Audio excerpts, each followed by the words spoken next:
What's going on, everyone? Jeremy here from the recording. I hope you're having an absolutely wonderful day. There's some interesting news breaking just moments ago. The CEO of Twitch is no longer. He has now resigned his position after 16 years. Many speculating a variety of things that we'll talk about here. And the future of Twitch, as we know a lot about the person taking over. And this may shock you, but they're far worse than this guy was, and I thought this guy was bad. I mean, essentially, their creator pay scale being 50-50 has long been an issue with creators on that platform, which is one of the primary negotiating tactics that YouTube used to lure several large Twitch streamers away, because YouTube lets the creator keep 70%. Now, on YouTube, we have memberships, which are the same thing as a Twitch sub. And they're really important to creators, in particular streamers, because it creates like a baseline revenue for them. Many large streamers don't really care or rely on tips anymore. They just rely on people joining as a member and things of that nature. So let's take a look at what he said and then some of the reaction to it. To me, Twitch is essentially a disaster full of girls in bikinis licking robotic ears for views. There's new competitors out there now, like Kick. Many competitors often become these like flash in the pan things, but everyone's excited about that. Twitch CEO Emmett Shear resigns after 16 years. It's interesting because Susan Wojcicki also resigned this year. So what's going on? So the CEO of YouTube's gone, the CEO of Twitch is gone, all in the same year. It's leading to a lot of speculation, including, a lot of activated elements. Outlined in the farewell post, Shear says his work with Twitch actually began back in 2006, before the site was even called Justin TV. Citing the birth of his first child, Shear says the decision will allow him to focus on family and tackle new challenges. However, while he is leaving a CEO position, he does plan to continue to work at Twitch in a, quote, advisory role. I think that creators have been very displeased. Here's the reality of it, I believe. I believe that creators in general love the opportunity that Twitch has provided them. However, YouTube has really taken a bite out of what Twitch has in terms of live stream without even trying. Like, the YouTube live streaming kind of stinks in comparison to Twitch. It's not even close. They make small changes here and there, like gifting subs and emotes in the chat, things like that people really enjoy. But they're moving way too slow, which is, I also wonder why other high-figure people at YouTube have left. But for years, people have been upset over the 50-50 mix. And if you look at some of the decisions that Twitch has made over the past 6 or 7 months, I believe that this is a performance issue. I believe that the man is out of touch with what modern creators want. And I believe that Twitch no longer makes the money that it once did. There's much more competition out there, much more alternatives, especially with short-form content, people live streaming on places like TikTok instead of places like Twitch.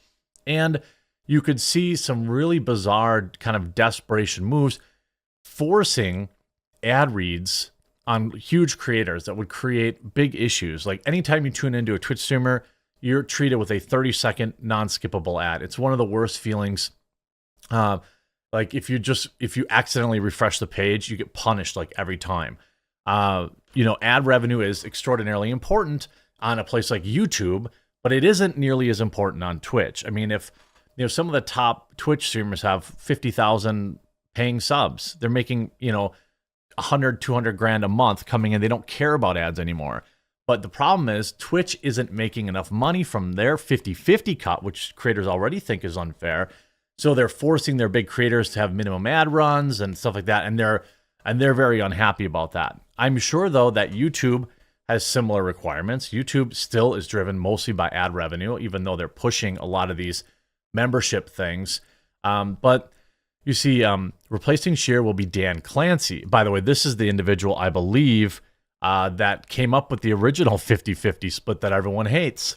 Dan Clancy, our current president, has been a close partner to me over the past few years. He will step fully into the role as CEO effective immediately. Shear confirmed he cares deeply about the Twitch community, its streamers, our staff, and understands what makes Twitch Twitch. In his farewell blog post, the outgoing CEO concluded, I have a deep sense of gratitude as well for all the streamers who trusted us early with their content and their communities, and all the streamers who have continued to do so today. I know some of you may find it hard to believe, but supporting as many of you as well as possible is the number one goal of everyone at Twitch. He's even acknowledging that. Of course, Amazon truly supported us and really allowed the product to differentiate as Twitch, give Twitch the room to grow and be itself. I think that his time as CEO over the past few years have been mired with underperformance. I think that the sale of Twitch to Amazon has created a lot of pressure to be more profitable. I believe the economic downturn has put a lot of pressure on that. I mean, I can say as a YouTuber, the earnings are way down this year. Advertisers are spending less. And so therefore, when you have your primary entertainers refusing to run ads, you have a major problem. In the time, obviously, that he was CEO, Twitch has enjoyed basically monopolistic success, becoming the leader in video game live streaming, and it's faced increased competition in recent years, particularly from YouTube, Facebook Gaming, and recently Kick.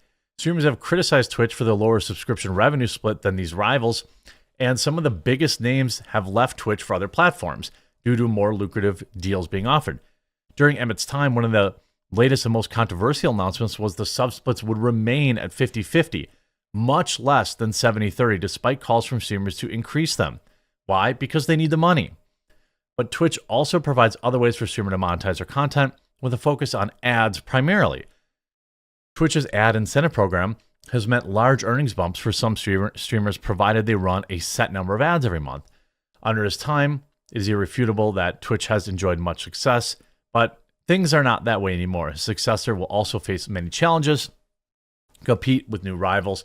I mean, I think that the last 2 or 3 years have been far from good. You see the top comment, Mr. Beast. Can the new guy in charge make it so I don't see a 30-second unskippable ad every single time I open Twitch, please? I mean, like you see here, Dan's Gaming, the person replacing him is the one responsible for the current 50-50 sub split and heavy push on ads, so buckle up, it's going to be a wild ride. This is exactly what I'm talking about. I think that the new CEO has his marching orders, and that this guy was pushed out because he just couldn't figure out how to get creators that he had let for years not run ads to run ads. When you have like 80% of your views on the platform come from your top 20 creators, and none of those creators want to run ads because they're already rich and they're already making $50,000 to $100,000 a month, you have a major problem. And then they can give themselves a huge 20% raise simply by switching platforms, which we've seen a lot of creators do. Valkyrie going to YouTube, and a lot of big names from Twitch. I can almost guarantee that YouTube will make plays at additional creators as well, because why wouldn't they? You say if you're making $100,000 total a year, and you have to give 50,000 of that to Twitch, and you can say, hey, would you like to come to YouTube, and you get to keep 70,000 of it? You get 20K immediately. Plus, you get all the advertising and the big push to move over to YouTube. Most of these people probably end up with more subs than before. And YouTube is getting better with its super stickers, its super chats, its memberships. These have all been added in like the last 6 months, making YouTube a far more attractive place for streamers, especially the big ones. When you're small and you have a small audience, you're not interested in running ads because you're just desperate to get people to follow you, to subscribe or join as a member. So you don't want to run unskippable ads, and you don't have enough viewers for it to make sense. The